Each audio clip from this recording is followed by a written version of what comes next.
You know, here at Hope we talk about everything being all about relationships, and I'll tell you the rejuvenation that happened at Hinman really is a case study in that.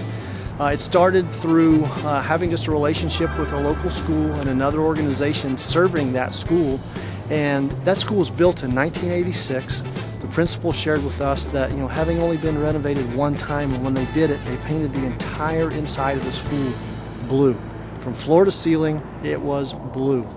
While probably not the worst looking building that you've ever seen, the colors and the scheme there within the building was not very conducive to learning. It was much more, it was a very clinical blue, and in fact one of the teachers called it insane asylum blue.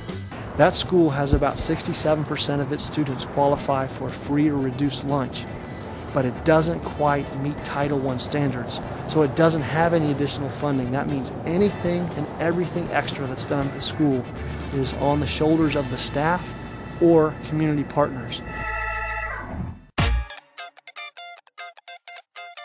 All of these different partners were brought together, the church partners from Hope and the River, as well as churches from even out of state, First Baptist Henderson, Kentucky, Valleydale, and Birmingham, to come together, along with a lot of different corporate sponsors, Sherwin-Williams and Bark, National Youth Sports, just to name a few. What I really believe and like about this project is that they believe in holistic community transformation, which is not just RE/MAX. It's all the sectors of community working together. And this was just a great opportunity to come alongside the rest of our city, the rest of our community. The difference, I'm sure that the kids as well as the teachers, when they come in August, they are going to be so happy. And I know for a fact that it's going to improve the scores, their grades, and all the test scores, because they're going to be in a happier, cleaner, more organized atmosphere.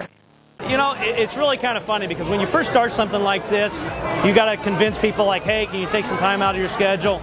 But as they get involved and they see the impact that it has on the school, it's not a brand new school, but it feels new today.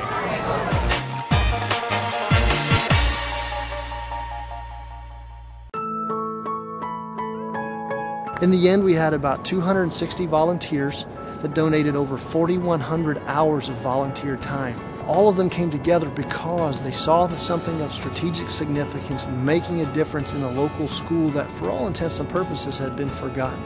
After the project was over, we did a teacher's luncheon, which was really our first opportunity to really interact with a lot of the teachers. We had interacted with the administration throughout the project.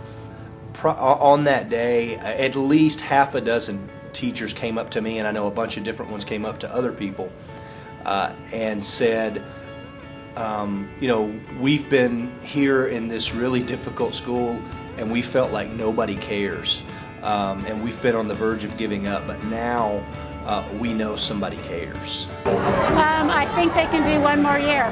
That's the major impact. And typically when you're at at-risk schools like this, it's hard to keep teachers because you do get burned out.